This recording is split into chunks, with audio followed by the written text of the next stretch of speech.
Man, this is the exact same as the Destiny 2 press room. It's in the private chat. It's in one of the emails, but I didn't feel like forwarding you the email, so there you go. All right. Here we go. 3, 2, 1. Hello, Guardians. Welcome back to Tower Casuals, the Destiny podcast. I am one of your hosts, Dirrig, and alongside me, as always, is my co-host that definitely didn't get delayed until June, Josh Finney. Bless him. It's a good thing they tweeted about it today, or we wouldn't have even had a show today. Well, so they tweeted about was it yesterday? It was something like late yesterday. It was yesterday because I was at work when it happened. So it came out yesterday while I was at work. I was really, really busy when it happened. I couldn't actually believe that they just tweeted it out. I thought for sure an announcement like this would come in a swab or, be released as news somewhere. But yeah, I guess Paul Tassi was right. I got to admit, he got us on this one. I was very vocal when saying I didn't think it was getting delayed either. To delay it 2 weeks before launch is a choice. That's something. It's a choice. It's like somebody looked at the calendar and went, "Oh, Marathon comes out 2 days, or 2 days after this is supposed to launch." And I mean, dude, if you had done that and you had released another update that was like Ash and Iron, I think that would have been the death rattle for this game. Yeah. But the post reads, our next major update, Destiny 2 Shadow and Order, is undergoing large revisions and will be delayed. This update is being changed and expanded to include sizable quality of life updates, and as a result will also be renamed. This update will now launch on June 9th. We will provide exact details closer to release, covering previously announced weapon tier upgrading, but also additions like expanding tiered gear to all raid and dungeon activities, Pantheon 2.0, tier 5 stats for exotic armor, and more. Through June, we will continue to have routine bug fixes and stability improvements, continued portal modifiers, Guardian games in March, and the return of more frequent Iron Banner in April. In terms of communications, we will be focusing on providing you with updates about our live game content, community activations, and general upkeep through the TWID and our Destiny social channels. Thank you for your continued patience and support. We will have more information on our next major update and future plans for Destiny 2 closer to launch. See you, Starside. All right. Well then. This is... I'm going to stop short of calling this a disaster now that I'm 24 hours removed from this, but I'm not going to sugarcoat it. Things are bad. It's not great.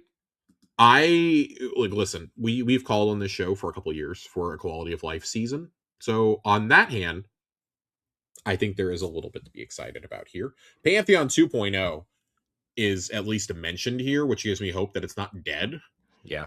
And dear God, please just, I saw somebody tweet this at DMG earlier, and it was like, please God, don't make it Godslayer again. Like, please give us a unique title for where we're at in this one. Make it honestly, make it Weapon.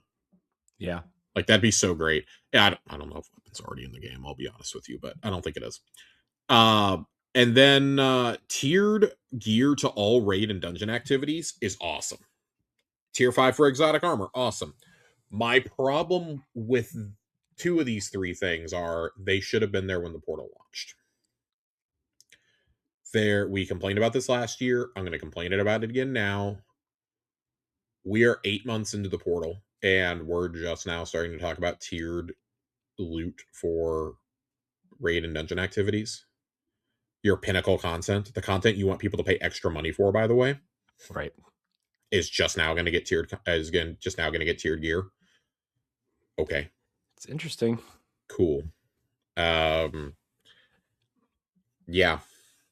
I mean, like, I don't know what we're supposed to do with that. Like, okay, Guardian games, whoopee. Like, the fact that they're even going to wait until April to bring Iron Banner back is insane. Yeah. I mean, if you're missing content, this would be the perfect time to bring it back. But, like, I was talking about this last night with some friends, and again this morning I was having the same conversation. It doesn't fill me with a lot of confidence going forward. Like there's the loot chase isn't great this time. I've noted it on this show, like how many times I've logged into an event, opened like my first drop or something, and boom, it's the god roll right away. Mm-hmm. And like I don't mind that because I don't really like playing the seasonal events, but like it was happening with such high frequency that it was like, okay, this is a little silly. Like the loot chase isn't there. I don't think the fun of the activities is there. Like most long-term players that I know have stopped playing. Mm-hmm. Several haven't logged on in a month or two, some longer than that. I myself have told y'all on this show, I literally am only logging in to do my equilibrium runs each week, and then I'm logging right back out. And I occasionally will log in on the weekends to go see what Zur has. That's it. Like I'm not touching portal activities.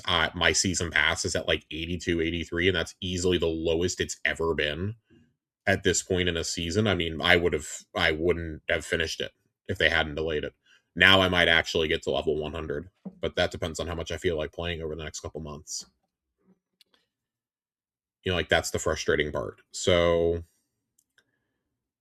I don't know what more there really is to say. Like we've talked about this so exhaustingly, how like we have felt a lot of burnout. We know that a lot of people that we like have felt really burned out. And there was Yeah. a discussion that was happening in our Discord yesterday about it. Um,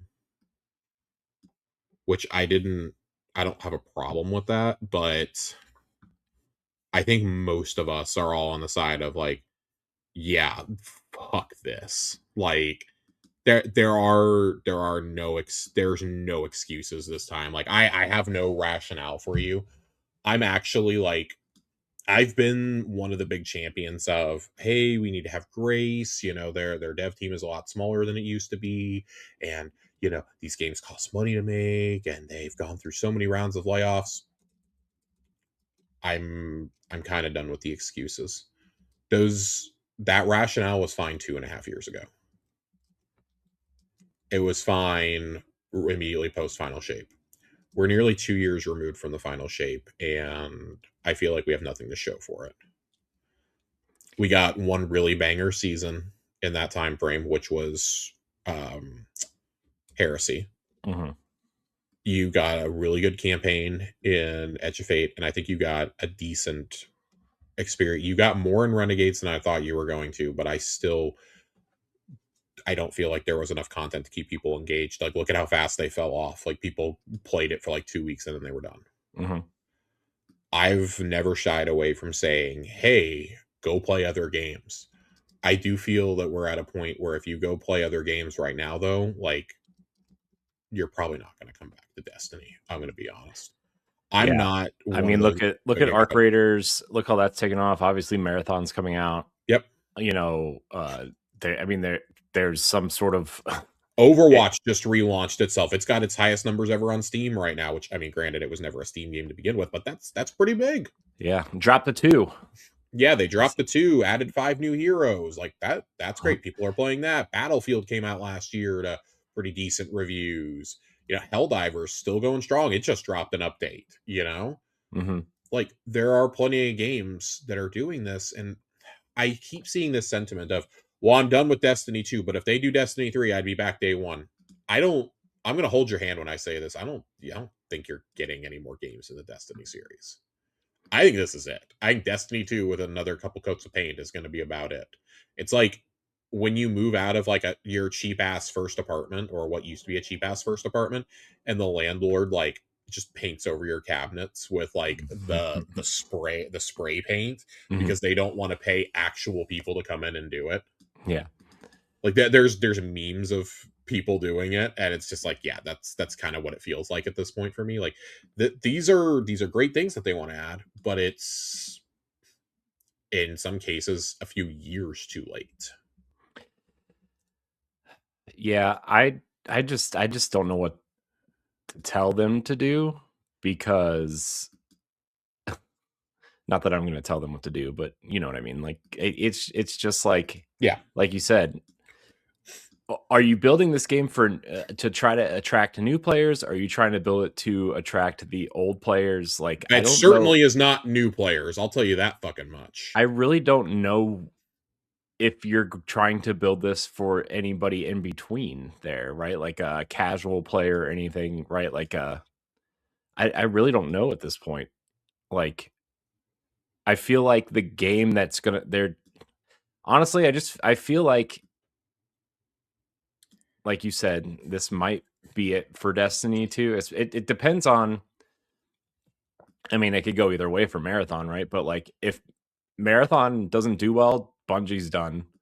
If Yeah. Marathon does well, I mean, are you really going to pour resources into a game that's kind of been hanging on by a thread for a year and a half?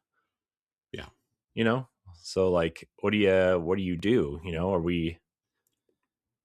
And I don't like saying that about a game that we've loved for over a decade, right? Like, Yeah. I don't like saying that, No. and I think, yeah, people say we complain a lot, but it's just like it's because we love this game and this world and these characters, and we want to see it thrive and not like dying on the vine, essentially. Yeah, it's going out with a whimper right now. Yeah, and that's not. I mean, it's not fun for anybody. It's not fun for the developers. It's not fun for the players. It's not fun for the people involved in this world. Yeah. Like, I mean, at this point, Sony's gonna have to make a decision on if the Destiny keeps going or not. God, dude, I don't even want to talk I about. mean, We'll get to the Sony part of this in a minute I because mean, there's some bones to pick with Sony. maybe Blue Point can make. Oh, wait. Jesus Christ.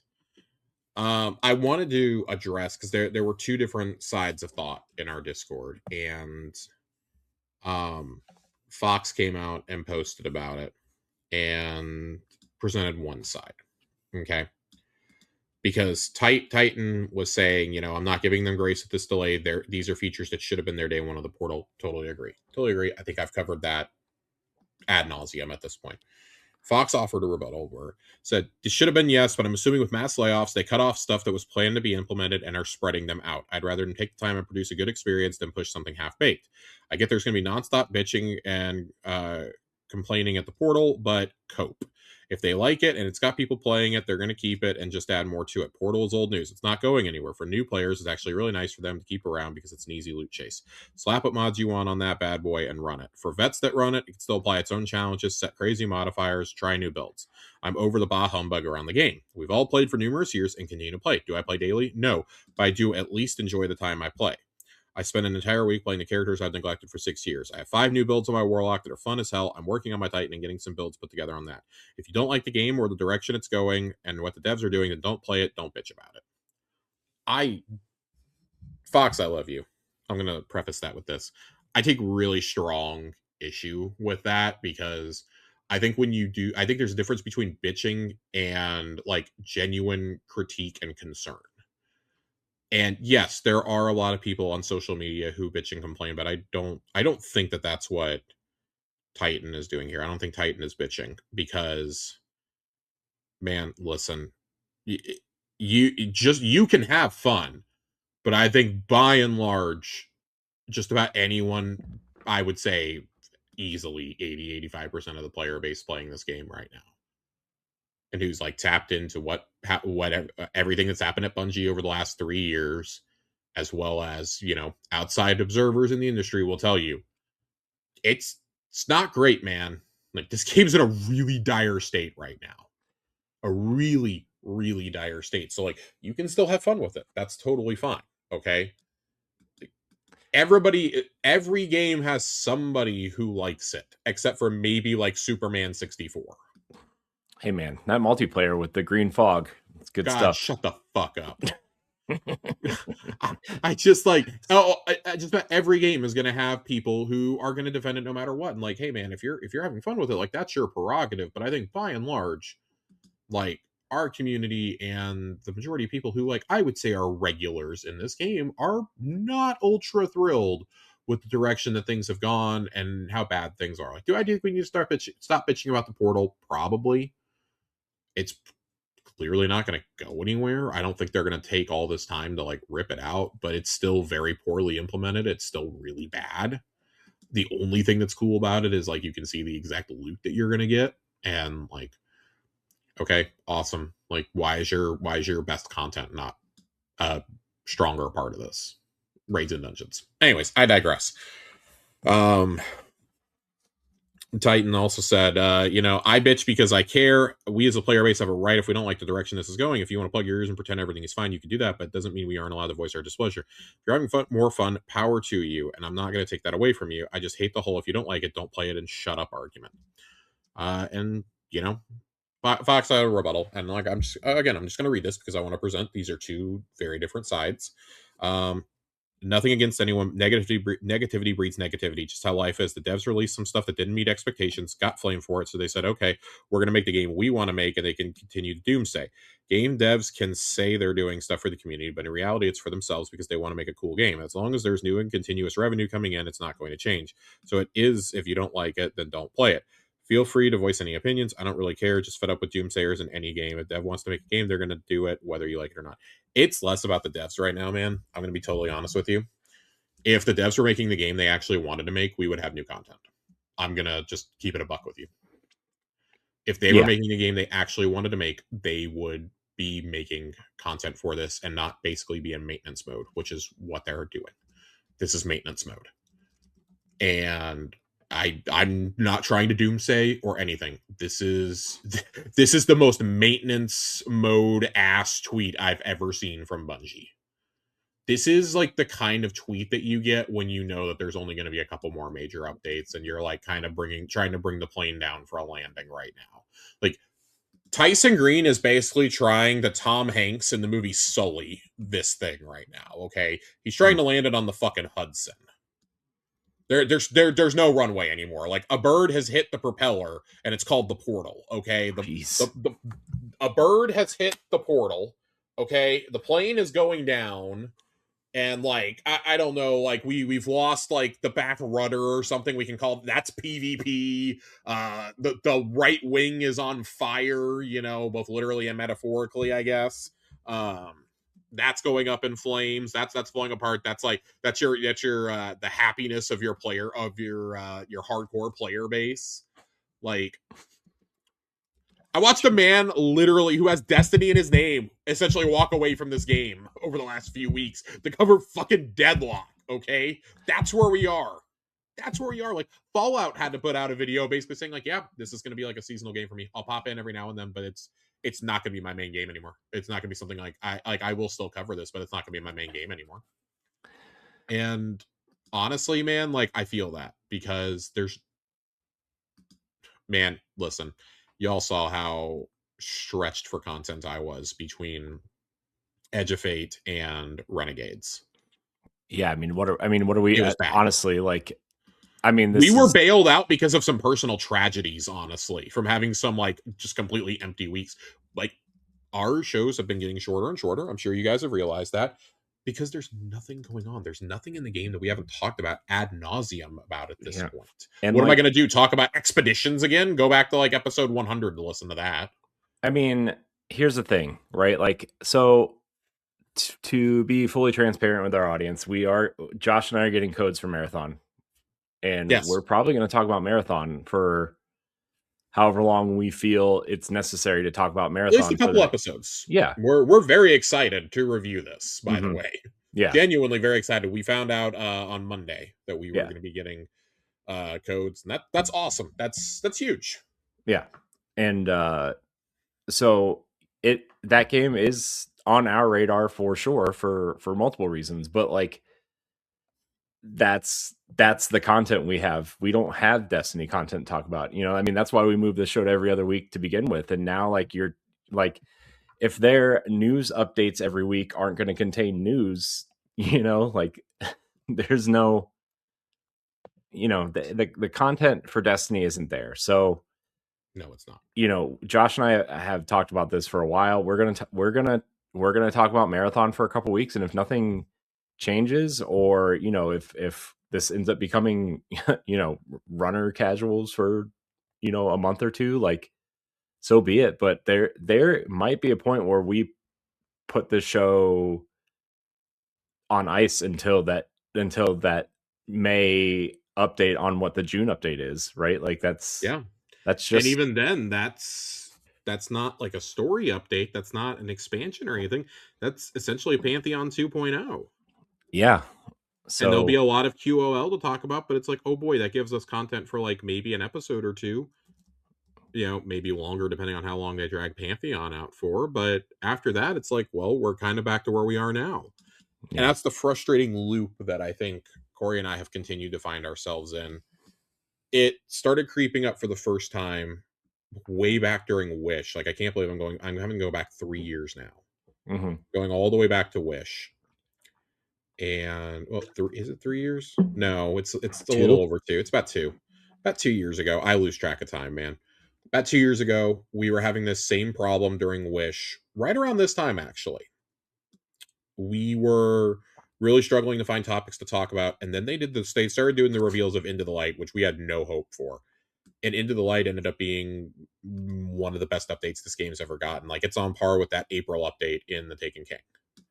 It kind of saved everything and got you really, really hyped for what was coming next. Mm-hmm. And it was the perfect lead in the final shape. Like, Pantheon was awesome. Onslaught was really cool to be brought in. That was the perfect thing. Right as I was getting tired of Onslaught, bam, it was time for final shape. It was kind of the perfect cadence. And then episodes, for all their issues, I kind of liked the drip feed content a little bit when it was, actually drip fed, like in Echoes. Echoes had its own faults. Like, okay, we still had some stuff. I'm like, oh, okay, like I've kind of got like the last 4 or 5 weeks of this episode that I'm not really wanting to do anything, or like, oh, maybe I'll have like a couple weeks here and there, like while I'm waiting for story beats or new activities or new variant of activities to drop. I can go do other things, and then I still kind of find my way back. Revenant was kind of the second time where it was like, ooh, this is rough. Revenant was really rough on us. And then, we've talked about like Heresy and Ride of the Nine were awesome by and large. By and large, really fun times. Even if, there was a little bit less content than we maybe had hoped for. Still really cool. Post Edge of Fate, though, it's just been for 8 months. It's been a struggle ever since the Desert Perpetual review. It's been really, really hard. Mm-hmm. Because essentially in that time, all you got was Renegades and Equilibrium. That's what you got. Yep. There really is like nothing else to add to it. Like that's how little content we've gotten over the last 8 months. Is we got a big IP crossover.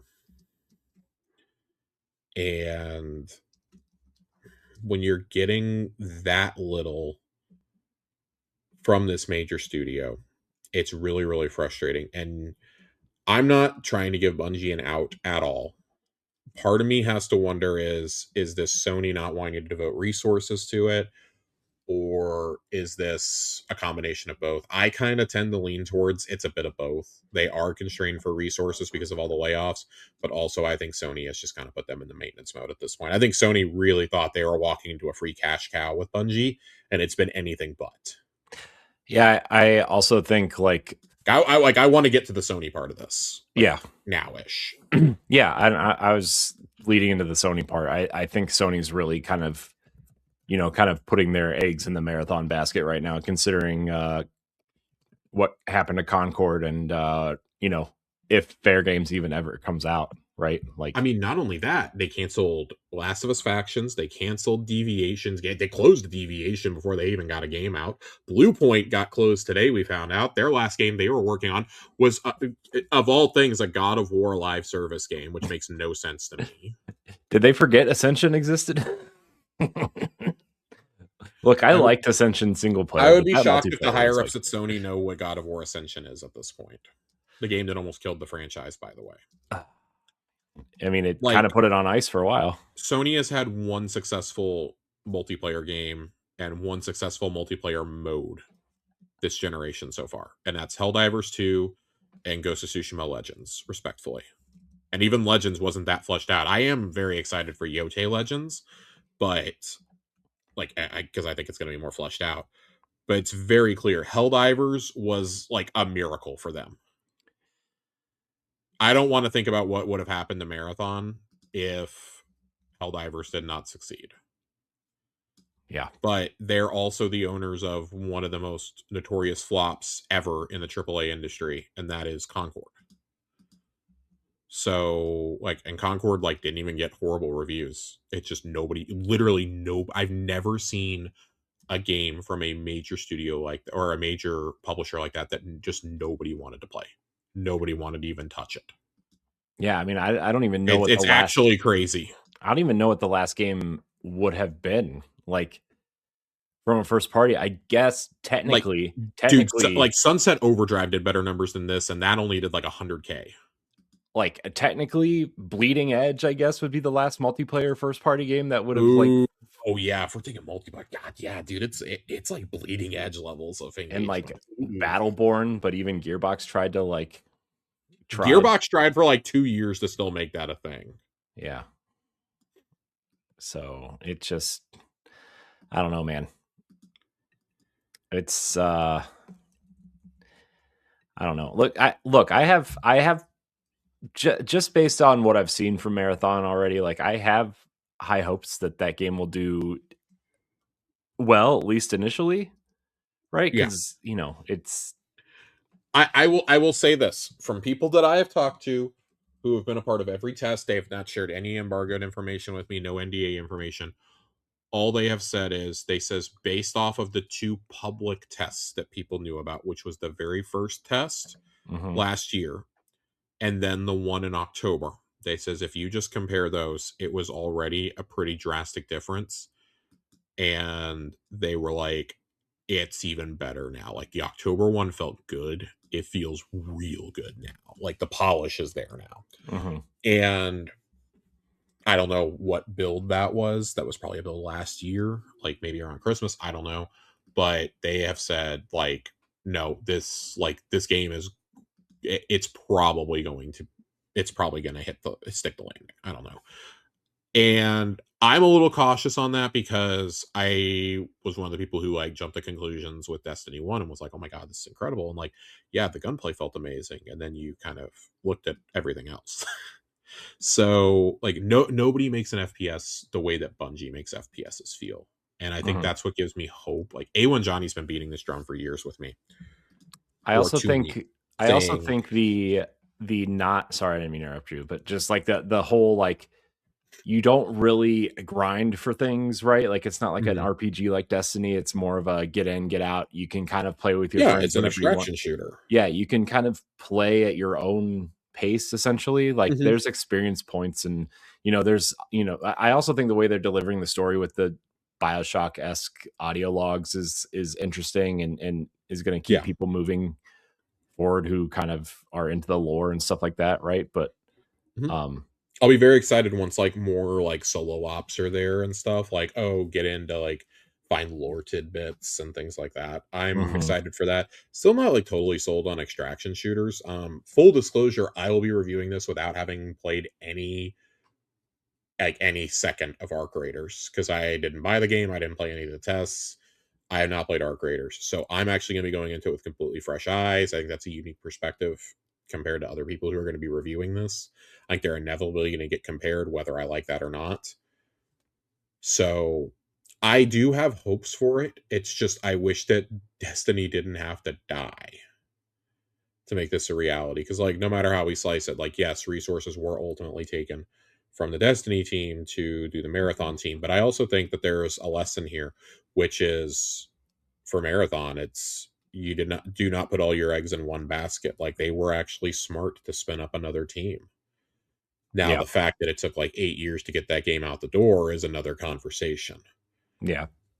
But and obviously Bungie getting cut in half didn't help either, right? Like essentially it didn't help, but again, like I said at the top of the show, I'm done giving the excuses. Like we've all heard what the goal was when they were trying to get Marathon out the door last year, and that was so all their stuff would vest, so all their shares would vest. And it didn't happen. And notice how that delay happened after they got rid of Pete Parsons. So, or around the time they got rid of Pete. So, Pete, go cry yourself to sleep with like your 40 exotic cars that you own. Probably I'm sleeping in one of them right now. I don't know, dude. I'm done making excuses for like just the lack of creativity, the lack of backbone, the lack of content coming out of Bungie these days. I'm over it. I'm just I don't know what to say, because you can deliver these really, really powerful moments in something like Edge of Fate, and then you can have like just things that are out of left field that make no sense, in the same Yep. breath, Mm-hmm. and in the next expansion and stuff like that. So I do have hopes for Marathon. Like I said, Johnny has been saying to me for years, like, hey, if anybody can figure out the extraction shooter, I have faith that it'll be Bungie. They solved console FPS and console online FPS with Halo, Halo 2, Halo 3, and then, they brought, the MMO concept to not only FPS games, but to console gamers with Destiny. Mm-hmm. So for better or worse. And, for what it's worth, nobody has ever been able to replicate that. So I say all this to say I will 100% pull up for Pantheon 2.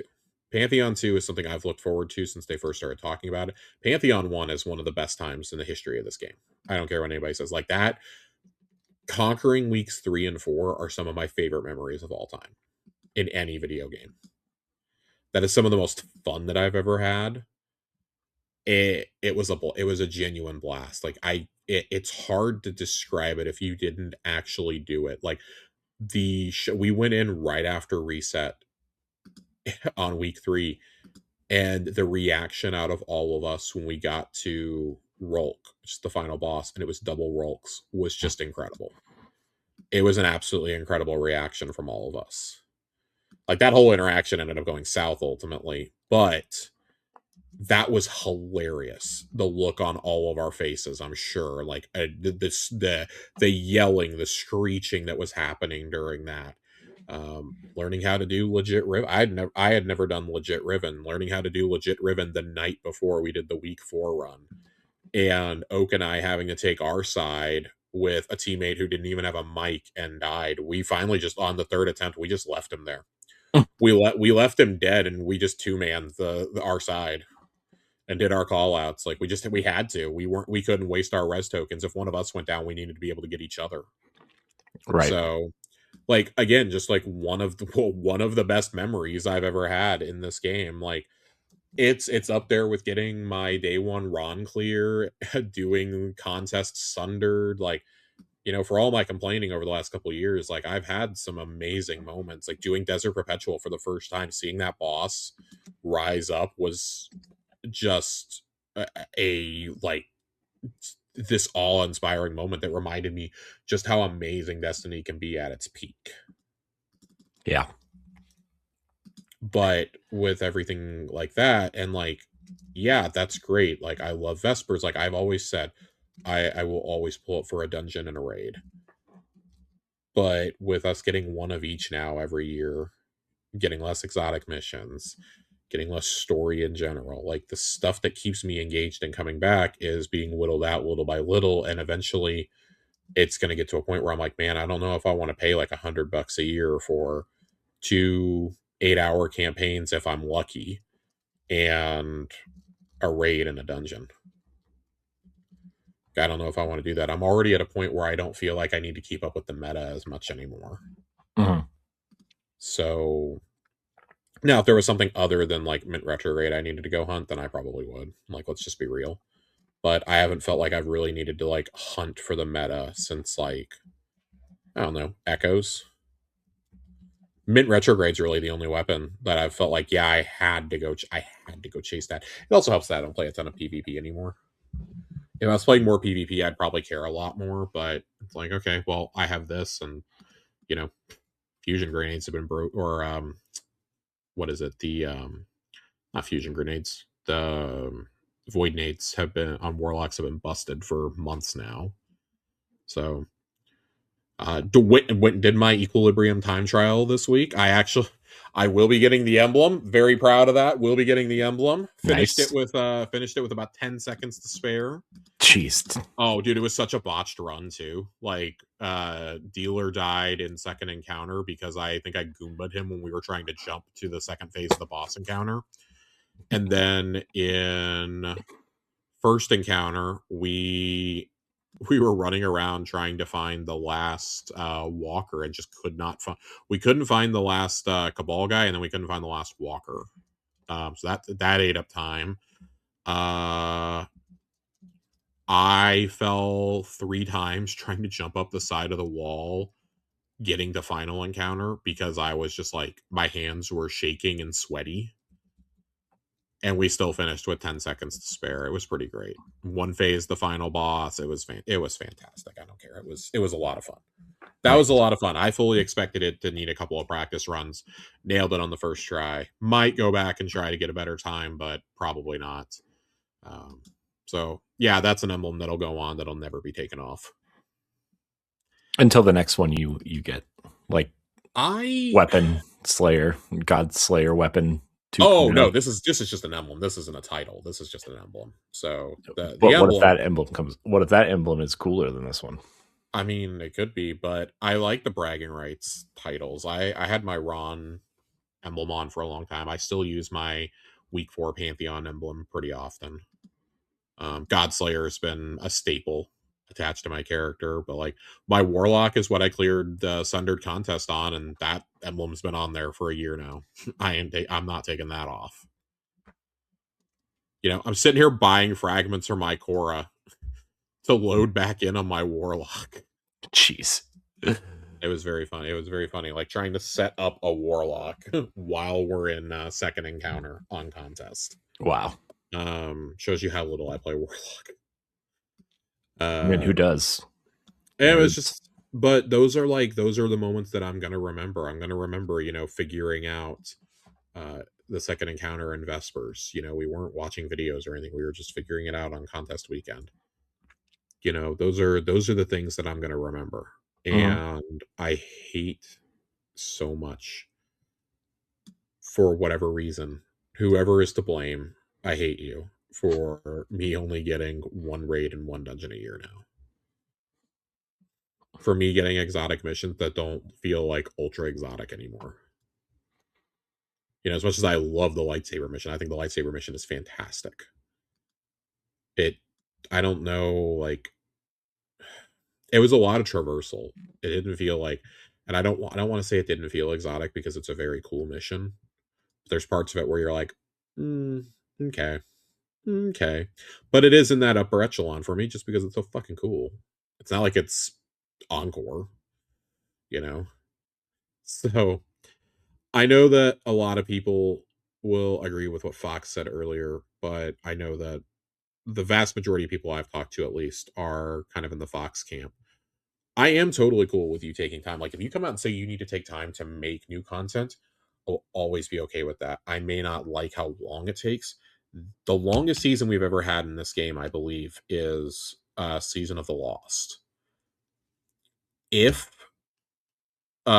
we actually get this drop on June 9th, this will be the longest season ever in the history of Destiny by 10 days. That's the part to me that's completely unacceptable. If that was leading into an expansion launch, then I might be able to just like go like him and Ha and go, okay, fine.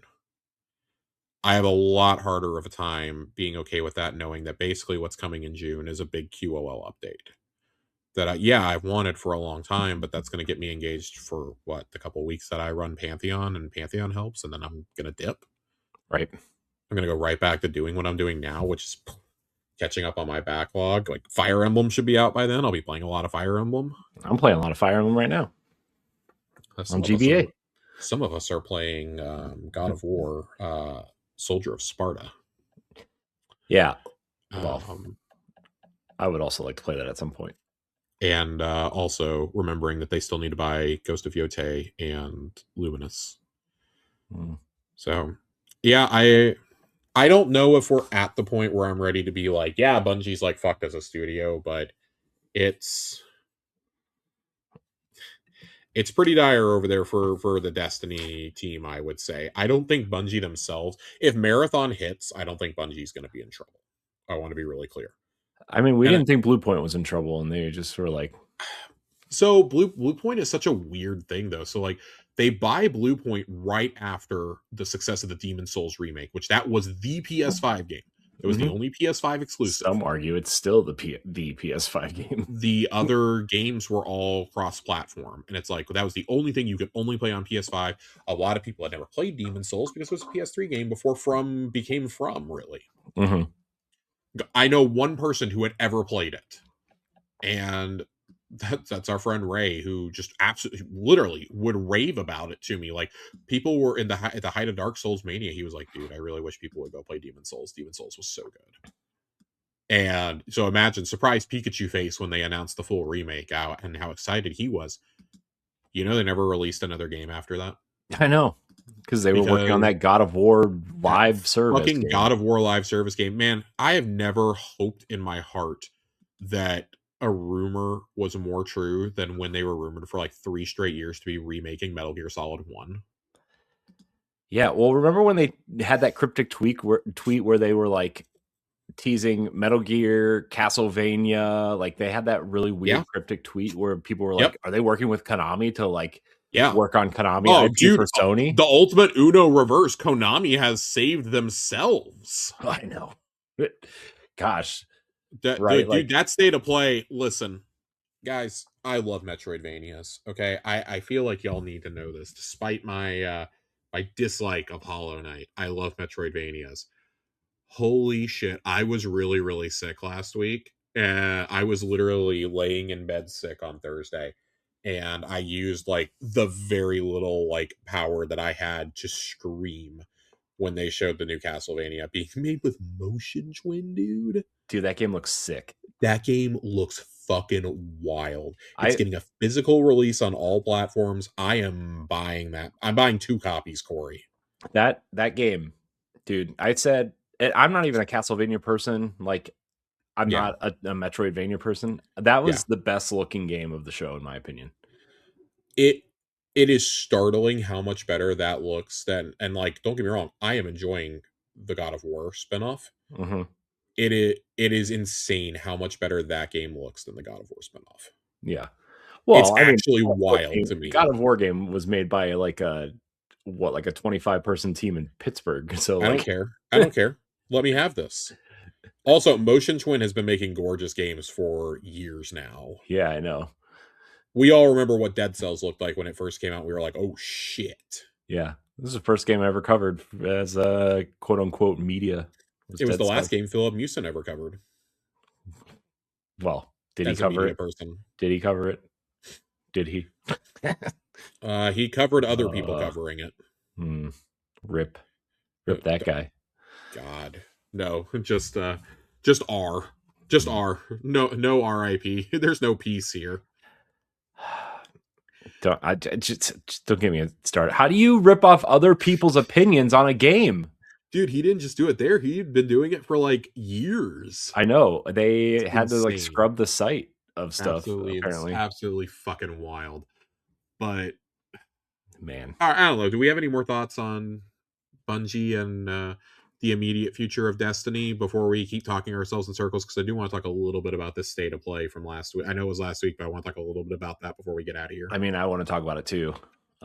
So I don't know. I think Bungie is in a place where they will survive, and how long they survive depends on Marathon right now. And Destiny is, I hate to say it, but kind of is an afterthought at the moment right now for them. I think not for that team specifically, but you know, for Bungie and Sony as a whole. Like Destiny right now is like we kept saying, in maintenance mode, in survival mode essentially, and everything's pointing to Marathon right now. So I mean, that's kind of all I got left. So a Marathon trailer in the state of play though was cool. Mm-hmm. So this state of play, man, there was a lot here. Sony's best state of play maybe ever. Dude, some of this had me audibly like with what little energy I had, and I was extremely. I'm still a little congested now. You can probably still hear it in my voice. I was over the moon with some of the announcements, and then other announcements, I was like, God damn it! Like, dude, I'm so tired of seeing First Light, Marathon, and Saros at events at this point. And the Capcom trio of games. Resident Evil. Resident Evil. Hunter. That was the other one I was thinking of. Resident Evil 9. Dude, I honestly, it comes out in 8 days, and I'm still not totally convinced there won't be another sponsored state of play before it comes out. Jeff Keighley's going to magically have a showcase for it. I don't know. No, Nintendo is having their developer spotlight video series on it. Oh my fucking god, are you serious? Yeah, their YouTube series where they do like the different spotlights. They did one for Final Fantasy VII. They did one. I totally missed this. I missed this. It's not out also yet. Like it's coming next week. I missed like the news it was even happening. Oh. I'll be honest, that's not like as high profile as like a state of play or a Jeff Keighley event. That's mainly what I'm getting at. Is I'm so tired of seeing these games. Yeah. At like, dude, First Light got delayed. That means there's still another chance that there's like a partner state of play between now and the end of May where it can show up again. Yep. And Nintendo's going to want to show off the Switch 2 version in some sort of direct. For Loop. I want to read exactly. We have Left 4 Dead at home. Dude, what was it? What was it that Ray called it? Ray called it something that had me fucking dying. He didn't even have to say the full name of the game. He was just like, it was like Sony's version of insert game title here, and I was like, oh my god. What the fuck? Where is it? God bless America. Oh, he called it PlayStation Redfall. Oh god. Dude, I was fucking howling because he didn't watch it in real time. He had to watch it that evening. Mm-hmm. And so he's texting. I'm asleep, and he's putting all those in. And I see this in the morning. That's the first thing I see, and I'm just dying laughing. It's funny. The first game from Bad Robot Games. So yeah. J.J. Abrams, Beast of Reincarnation, lots of lens flare, and there's a third one somehow. Palpatine returned. Yeah, there's going to be a mystery box in it, I'm sure. Beast of Reincarnation, we just saw that developer direct. Cool. We got a release date though, August 4th. Mm-hmm. Man, Brigadine, Abyss, sure. We have Fire Emblem at home. Castlevania Belmont's Curse is easily my highlight though. Yeah, that game looks so good, man. I was so happy. Got to give it to Motion Twin and Evil Empire, man. They know what they're doing. They know what they're doing. Control Resonant looks awesome. That looks like a very different game than Control 1, which has me excited. Mm-hmm. I'll play anything that Remedy makes. They're one of the very few studios that I'll pull up on day one for everything. Mm-hmm. Crimson Moon, Darwin's Paradox, Dead or Alive is apparently still going. They're like, Dead or Alive is back, and it's Dead or Alive 6. Did you see the title card is just some anime chick's chest? Like, that doesn't surprise me. I'm like, really? Like, we know what the game is. Like, you don't have to literally shove them in our face. Can I tell you two other announcements that got me really excited? The God of War trilogy remake. Yes. Oh my gosh, dude! TC Carson is back. I was so excited for that trilogy remake, dude. I love the original God of War trilogy. I think 2 and 3 are like some of the best games maybe ever. I like the first trilogy, but I like the heartfeltness of the journey of Kratos and Atreus more. God of War, it's funny, like both sets of God of War games are very emblematic of the time in which they came out. Mm-hmm. Like in the 2000s, it was all about like gruff, like strong, emotionally unavailable protagonists. Mm-hmm. And by the time you get to God of War 2018 and you get to Ragnarok, it's like, oh no, we actually need to like show that there's like a human side to these monsters, you know? Mm-hmm. And the result is like maybe one of the best character studies of the decade for, you know, a previously unlikable character in a lot of ways. I don't think Kratos is very likable in the original 3 games. Also, like, there is a straight up mini game where you like, there are mini games where you fuck in God of War. Yeah, that's how you get health. Are in we some are stuff. we remaking the fuck simulator? It's their QuickTime events. This is unbelievable. Bro, like, listen, it's about to hit Fox News like it's hot coffee all over again. Oh man. But that was it. That was so ridiculously unexpected to me that I was like, oh shit, and the original Kratos is back, dude. I'm so excited. Well, like the rumor for a long time was that the first game was going to get remade for an Yeah, anniversary of some sort. But the I'd fact that heard all that three of them, too. and Yeah, I wonder if they're going to be three separate games, if they're going to be three separate campaigns within the same package, or if they're going to be like if they're really going to try to like staple them all together in a way. man, listen, I wouldn't put anything past Sony. I think you're paying 3 times for this. I don't think you're getting it all in one package. Maybe you get it in a package for like $100. I don't know because I mean those games are so short. Like the Brother, first they game charge is full price for a remake of a game that was 2 years old. They're gonna charge you yeah, full that's fair. price. Yeah, that's fair. Fair They're gonna enough. do it. Fair enough. Man, if only we had Bluepoint to consult on this. Why was Bluepoint not making this? That's what I want to know. I thought they were gonna make this. Like that's Dude, just like as Jesus soon as it was fucking over, Christ. like the Santa Monica splash screen popped up. I'm like, I'm surprised we didn't see Yeah. Blue Point's I logo. thought so too. I was like, my exact words were like, man, what the fuck is Bluepoint working on? Apparently, they're working on clearing out their desks. Jesus Christ. Yeah, Kenna is the other one. working on their LinkedIn profiles. The first Kenna is good. It's a nice tech demo essentially. Mm-hmm. I hope this one has a little bit more oomph to it. I never finished the first one though. I'm gonna be totally transparent. Never finished the first one. I'm really hoping this one has a little bit more depth to it now that this is the second game that this studio has made. It's coming this year though. Mm-hmm. That's really exciting to me. I probably will still wait to play this. I don't think this is necessarily a day one for me. Even though I enjoyed the first one, but maybe this will get me to finally go finish that first one. Mm-hmm. But I do like this. This is one of the few examples of where I really like it when there's an outside investor, an outside like gigantic publisher investing in a smaller game. I like that Sony did that here. Mm-hmm. Yeah. Legacy of Kain is back. Legacy of Kain Defiance. And the 2D game that they didn't announce during the state of play, but they're making a 2D game apparently too.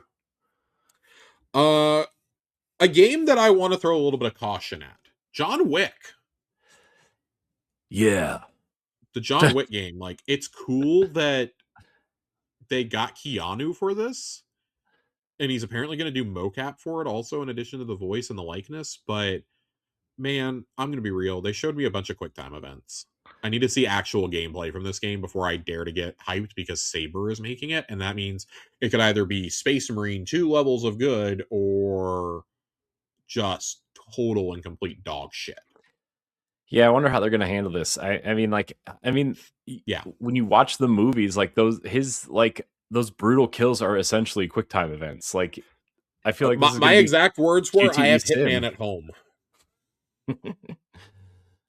Because I'm sorry, like unless you're gonna make a game as engaging as the Hitman trilogy, do I care? Yeah, and the answer is probably not. So this game is probably like 2 years off, though. I can't imagine that this is coming out anytime soon. Yeah, they didn't really even show very much of it at all. Can I tell you something I am really excited for, though, Corey? What are you excited for, Josh? And I can't believe this is dropping on August 6th, 2 days after Beast of Reincarnation. Marvel Talk on Fighting Souls. Yeah, the X-Men. Dude, yes. I can't fucking wait. I was like, dude, that's Storm. Like, as soon as she started talking, I'm like, Storm. Dude, Storm, Magic, Wolverine, and Danger. This is awesome. I just can't fucking wait. This game looks awesome. Everyone I've talked to who's played the beta tests has been like, yeah, no, it's so fun. So I will be getting this despite how bad I am at fighting games. This looks like another home run for Sony, obviously. And I think this is going to be their big hit of the year. I really do. Because I think Saros will be popular, but not like to the level that they want it to be. Mm-hmm. I think it'll be more popular than Returnal, but I don't know like how much more popular, to be Yeah, but I think honest. it's going to be more popular just based on how many consoles are out there, not, Probably. you know. I'll be honest. It probably will be, and I think like the people who have really gotten like Souls likes post Elden Ring will be really into a game like this. Hmm. Um, for me, like this is like this is their big game of the year as far as I'm concerned. Hmm. Like, and fighting is such a niche genre, but it's got Arxis and Marvel behind it. I feel like if Wolverine doesn't come out, this is their big game of the year. Hmm. So I Yeah. have to say if, because we didn't see Wolverine here, and that I won't say that got me worried, but Well, Insomniac came out and said that they have some there. Apparently, there's like they're doing something different for Wolverine. So I I mean don't know. that's great. But I also heard this game was supposed to come out like 3 years ago It's true, when they first announced it. So but it's fine. Spartacus is Wolverine now. can I tell you how happy I was to see the Metal Gear Solid Master Collection 2? Because I Yeah, like Peace Walker, but I've never been able to play, like nobody's ever been able to play Metal Gear Solid 4 on anything other than a PS3. yeah. And it's crazy to me that this is going to come, and it's not just coming to PS5, it's coming to every single platform on the same day at the It's end coming of to Switch August. One. Dude, well, I would hope so. It's a PS3 and a Vita game. Yeah, well, dude, there's some Switch ports that were on previous consoles that don't run very well. So Can Neva Prologue is coming out. That looks really rad. hmm. And excuse go back to Neva, and then we of course have to save one of the best for last. Friend of the show, Yacht Club Games. Yeah, Mina the Hollower. Yeah, I'm really pulling for them, man. I everybody needs to go buy Mina. I think. I'm really, really shocked that they put a demo of this on PS5 and not on the Switch 2. Well, the Switch 2 one came out in like October. Oh, well, shows you how much I paid attention. It came out. There was like a director an indie world showcase or something that they were a part of, and the demo dropped during that in October, when like a couple weeks before it was originally supposed to come out, and then they delayed it at the last second. I got two others I want to hit real fast before we wrap up State of Play. Rayman 30th Anniversary. Yes, I love Rayman. I fucking love Rayman, dude. I'm so ready for this. The second Game Boy Advance game I ever owned was Rayman. I'm very, very excited. I never played the first Rayman. I did play a lot of Rayman 2 and 3, though. Oh, man. Rayman 1 is hard. And I think Rayman Legends is one of the best platformers of the last 20 years. Oh, yeah. Easily.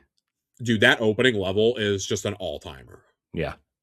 With Black Betty playing in the background is just outstanding. And then you have like the music-based beat levels where you have to jump to the beats of the levels, and like if you don't do it, you're basically screwed. But so good. No, so good. What is the other one that I had? Star Wars Galactic Racer. I can't wait. Then Quadranero. Big Quadraneros. I'm not gonna lie, seeing him in that trailer got me like more excited than anything else they showed. It made me just want a pod racing game. Now this is pod racing. Oh gosh. Yippee! I still own my N64 version of Star Wars Racer. Yeah, I still have my Dreamcast copy. Well, so Racer was the first game I ever owned for my N64. I got my N64 for Christmas, Christmas '99. I got it, and I got, because I remember it was the bundle that came with the Atomic Purple controller. Mm-hmm. I got, and Racer came with it. So okay. I didn't get the actual Racer bundle, but I got like Racer included with it. I guess they were like out of the bundle or something, according to my aunt. But I got the N64, I got Racer, and I got, oh god, what was the other game? They bought me another Nintendo 64 game that year, and I don't remember what it was. God, was it Pokemon Stadium? I think it was the first Pokemon Stadium. Yeah, I want to say massive thing you put your Game Boy cartridges into the back of your N64 controller. Oh dude, Christmas when I was 7 years old was just one of the most magical days of my life, I think, because I got the N64 with Racer, money to go buy more games. That's when I found out about the joys of EB Games the day after Christmas, because they had used N64 games like 3 for $40 or something. Ooh. And I walked out of there with Super Mario 64, Ocarina of Time, and Rogue Squadron. Ooh, that's a good. Is that like the greatest cop of all time? Dude, that's amazing. I saw Mario Kart, and I also really wanted Mario Kart, and my parents were like, "Okay, fine, we'll get you Mario Kart too."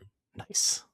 So yeah, dude, you bought every good N64 game that day. Dude, I kept going back to that bin like time and time again. I don't think I bought a single new game for my N64 outside of Pokemon Stadium 2 and Hey You Pikachu.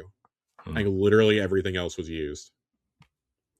Hey You Pikachu, that nasty blue and yellow N64 that had like the giant Pikachu attached to the side of it. I have it. You do? Yes. Oh my gosh, dude. So story time. I sold my original N64 because it stopped working. I sold it to a retro store here who said they could get it working again. Sold it to them. 2014, 2015, something like that. Sold it to them. Sold most of my games. I only kept a couple of really nostalgic ones. And then like 2-3 years later, I was doing a Secret Santa thing, and somebody knew I really, really liked video games. And it was on Reddit. It was a Reddit Secret Santa thing. And they sent me a blue, because I had like been posting in the Pokemon Go subreddit. It was like a year or two after Pokemon Go came out. I'd been posting in it. And I was like, yeah, I've got my partner into Pokemon, blah, blah, blah. It's been really, really cool. And like, she never got to play it as a kid. And I was like, some of my favorite gaming memories though were importing my Pokemon from Red and Silver into the games. And I still have those original cartridges. I never got rid of those, or my Game Boy Color. They sent me the Pikachu N64 and copies of Stadium 2 and Puzzle League. Oh wow. And I was like, what the fuck, dude? Like, how many hundreds of dollars did you have to spend on this? And the only thing I got as a note was, sorry they didn't have the Pokemon controller with it. Oh, jeez. And now I sit there wondering, like, man, if I just had that controller, I could sell this for like $400. How much does that controller cost on its own? Like 100. I don't know. I might have to see if I can Goodwill one. But no, anyways, the long story short, I got my N64 and I got my Game Boy Color on the same day. Because I got the Pokemon Yellow Game Boy Color, which is still on that shelf to this day. Nice. It sits proudly next to my Oryx back there. Nice. So, yeah, I've been trying to like get like a dream version of consoles that I really loved. Like, I still have my GameCube. I never got rid of my GameCube. I did sell my day one 360, my Red Ring of Death replacement that I had to get on launch day because my Xbox Red Ring the minute I opened it up. Jeez. I did finally sell that. I sold that 360 to get my Xbox One. And then I sold the Halo 5 Xbox One in order to get my Series X. And I think I'm going to track down a special edition 360 at some point this year. Not that they're hard to find, but I haven't like been willing to spend the money for a console just to sit on a shelf. Mm-hmm. Which is ironic because I definitely did it for the Destiny PS4, but I literally had never seen one of those, and I have not seen one since. So yeah, well, you know, I want to get the Halo 4 360. For a while there, I thought about getting the Gears one, but Halo means more to me. I want to get the Gears Xbox One. The 1S. The red, is it the red one or the white one? The white one was it's 5. the red one with the cog on it. Yeah. So the red one was 4 when 4 came out, right? So yes. Because that was like $100 more than I was willing to spend when I bought my S, and I decided not to get it, and I've kicked myself ever since. Wasn't it more because it came with the game and a 2 terabyte hard drive? Or like yes, the hard drive, and that's why I wanted it initially. It also has one of my favorite controllers ever because it's the red controller with the cog on it. Which, if you would just let me make a controller, Microsoft, I would throw money at you for that. I know. I'm really hoping to do it this year with the Design Lab coming back. I think Design Lab is back, but I think they're waiting on the design, like that sort of design, until they release the rumored 3.0 controller. Yeah, 3.0 controller should be announced September showcase. Just saying. And I imagine they're also like probably just wanting to sell that as a regular controller once the game comes out this year. Mm-hmm. I'd be shocked if they don't do special Halo and Gears controllers this year. So they'll probably do one for Forza. They'll probably do one for all 4 games. They'll probably do a Fable one. I wonder how you do one for Fable is my only question. I mean, you could do like a silver one with like a blue sword, something on it. Like, I guess it doesn't have to be super special. I don't know. Guess. I've really been a fan of how they've done the Fallout designs on there so far, and they have the Witcher ones and the Doom ones. Like those are all real. The Doom one in particular is awesome for the Elite. I love my Doom. My regular Doom controller is maybe my favorite controller I've ever owned. I really need to, but the next time there's like a flash sale on like just a generic like white or black controller for $30, I need to just buy one of those and make that my everyday. Yeah. So that I can put my Doom one up. I don't want it to get used and abused like my Halo Infinite one did. For my 20th anniversary. Probably going to get a 25th anniversary controller and console this year too. Yeah, that would make sense. I'd be okay with that. Controller, probably. Console, maybe not. Well, okay, before the RAM shortages, you were probably going to get one. Maybe they'll make like a cool, like, remember those jackets they sold for like 5 minutes for the consoles? Oh, yeah, I would happily take one of those. Maybe we'll get one of those. Yeah. I'd be fine with that, I guess, right? I'd be okay with it. You'd probably sell more of those than you would the console, right? I feel like. Oh, easily. My Sam's and Costco's around me clearanced out the consoles. Yeah. I almost picked up another Series X because they had Series X's for $300. Yeah, I wanted to pick up another Series X, but if I would have seen a Series, I'm going to be honest, if I had seen a Series S, like the 1 terabyte ones for like under 200, I would have snapped it up immediately. Because I would have just put it I would have put it out in the living room and I would have put the Series X in the office. But oh well, it is what it is. It is what it is. So, all right, well, that's that. I think that's going to be it for an impromptu gaming casuals on the heels of coming to terms with the Destiny delay. Yeah, I don't have anything else for tonight. Do you? No, I mean, there's really nothing. You know, I mean, TBD on which show happens next week, I guess, at this point, because the marathon test does go up starting on Tuesday. Yeah. And we don't know if we'll be playing the test if we'll be playing it. Either way, we're playing marathon next week, whether it's on that or on the actual release copy. Yeah. We're playing it next week, no matter what. Yeah. So, marathon runner casuals, I guess, next week. Yeah. I assume we're probably gonna be on Xbox. We haven't done an Xbox show in a few weeks, but there will be marathon impressions on both shows for the next several weeks. Yeah. Followed by a review from Corey, myself, and Laron. Yeah, we'll be doing a video. I'll put that up on all the feeds. Yep, we'll be doing a video review discussion similar to the Destiny campaign ones, I assume. Yeah. And then there'll be some sort of written one somewhere. So yours surely. Yep.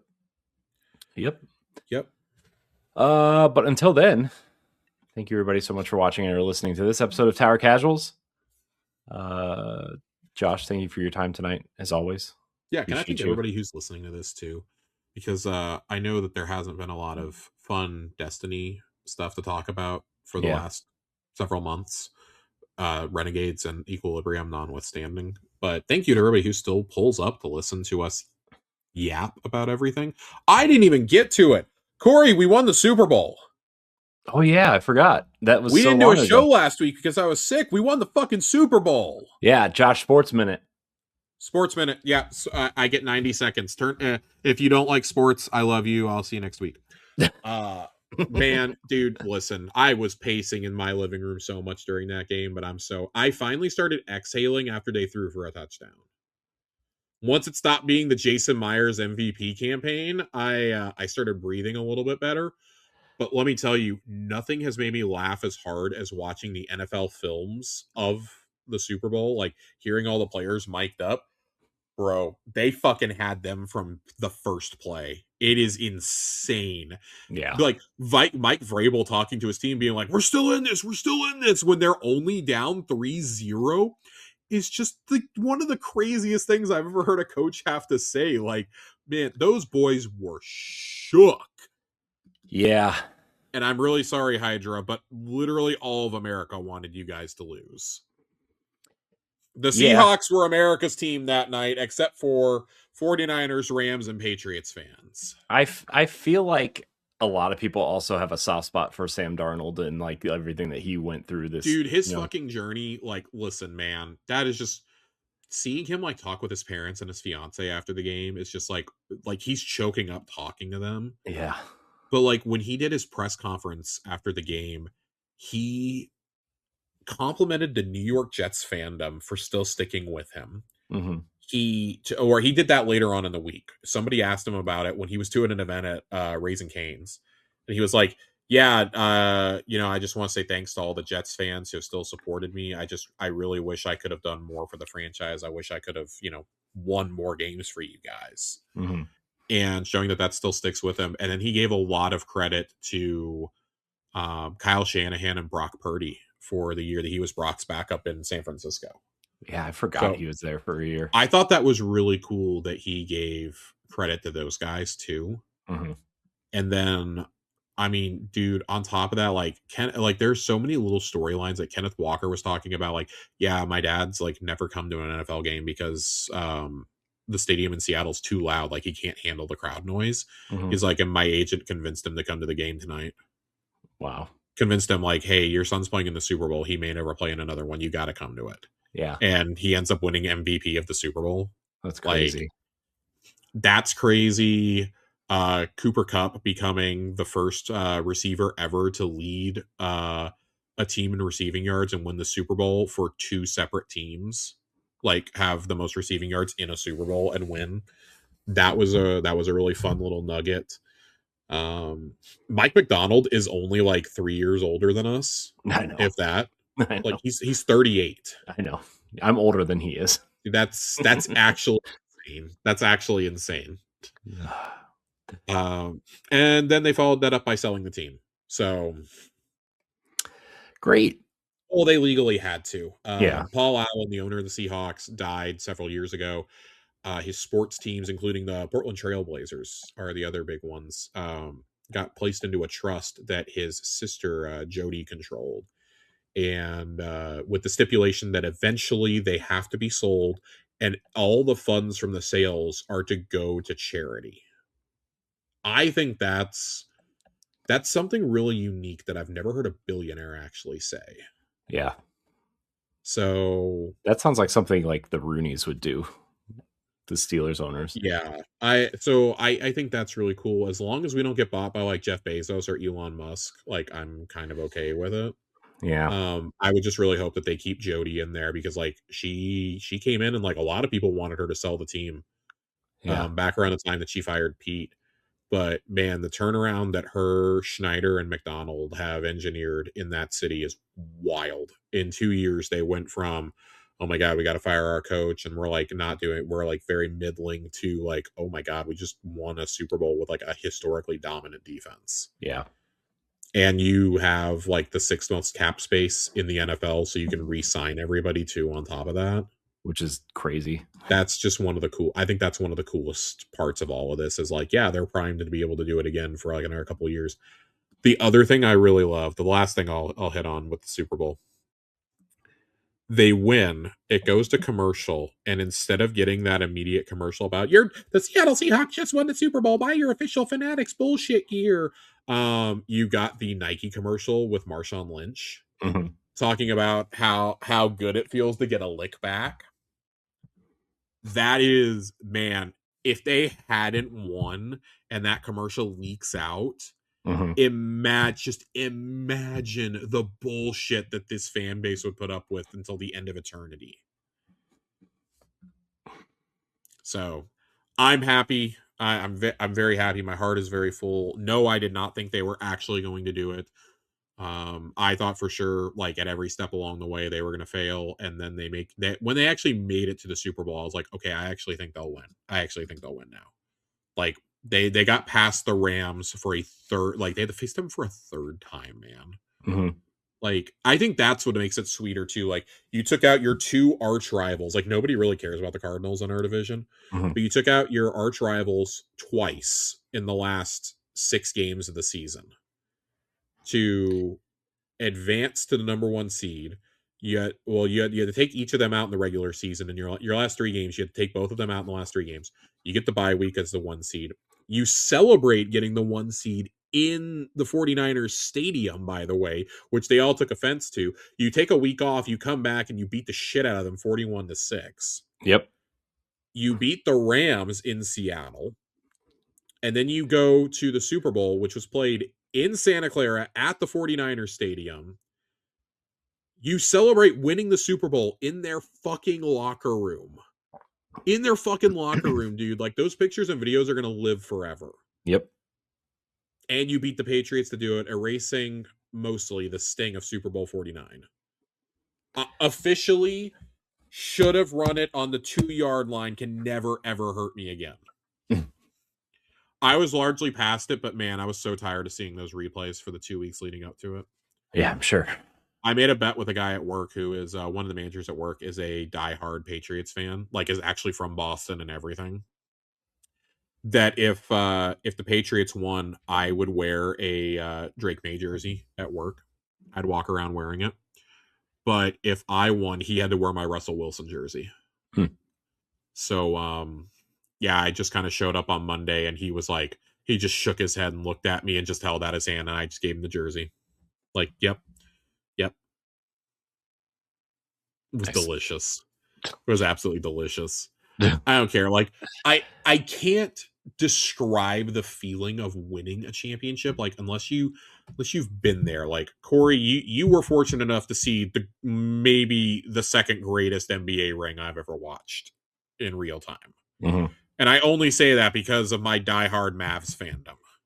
Yeah. But like probably the 2 hardest fought NBA rings of, maybe ever. Yeah. And it's still like, as much as I loved seeing the Mavs win, there's something different about it being the Super Bowl because you only have 1 game. Yeah. It's not a best of 7 like the NBA, like MLB, or like the NHL. Like I've been fortunate enough to see all 4 of my teams like that I root for win. Like I'm not a big hockey guy. I'm old enough to remember the Stars winning the Stanley Cup. That was really cool. Awesome. I cried real tears when the Rangers won the World Series a couple of years ago. Something I never thought would happen. A historically terrible, historically like maybe the worst MLB franchise of all time. And they win fucking World Series. Okay, that was cool. But the most euphoria I've ever felt is both Super Bowl victories. The first one I didn't even know how to process. I've told the story. I like literally was trying to compute it, and I ran out the door of my girlfriend's house down the street and just like started screaming because I didn't know how else to react. I didn't know because the only other time I'd really gotten to celebrate a championship was 2 years earlier, 2011 with the Mavs, and I was at the arena that night. Mm-hmm. I ran out screaming and partying in Victory Park. Like I like this one. I was just like, this one I was a lot more subdued because like, I think part of it is like, okay, I've been there before. Like I've seen it. I've been fortunate enough to see it happen. But like, man, then they start showing like the players and the coaches reacting. And that's what got me. Mm-hmm. That's what got me this time. Like before it was like, yeah, you had a lot of personalities. This time it felt you had like just a bunch of dudes, like a bunch of guys who just want to show up and like throw the football around. Mm-hmm. You didn't have the personalities like Sherman or Wilson like dominating the storyline. Pete wasn't chewing a million packs of gum on the sideline. Dude, the way he chews gum, man. Dude, it bothers me so much. It's incredible. It's incredible. He should be the spokesperson for Big League Chew. But okay, this has gone on longer than 90 seconds. But yes, the Seahawks won. I'm happy. I hope that at some point Corey gets to see the Browns win, but I hope it's after the Haslams are no longer owning the team. Oh my gosh, dude, I'm so tired of the freaking Haslams. I'm not gonna lie to you. Don't worry, Corey. You've got Shedeur Sanders, a Pro Bowl quarterback. I know, Pro Bowl quarterback Shedeur Sanders. We had two quarterbacks in the Pro Bowl this year. Joe Flacco was there too. Get rid of the Pro Bowl. Like, all this talk about the NBA All-Star game, and like, it is bad, but holy shit, get rid of the Pro Bowl first. No, dude, we had 2 Pro Bowl quarterbacks this year. That's the first time the Browns could ever say that.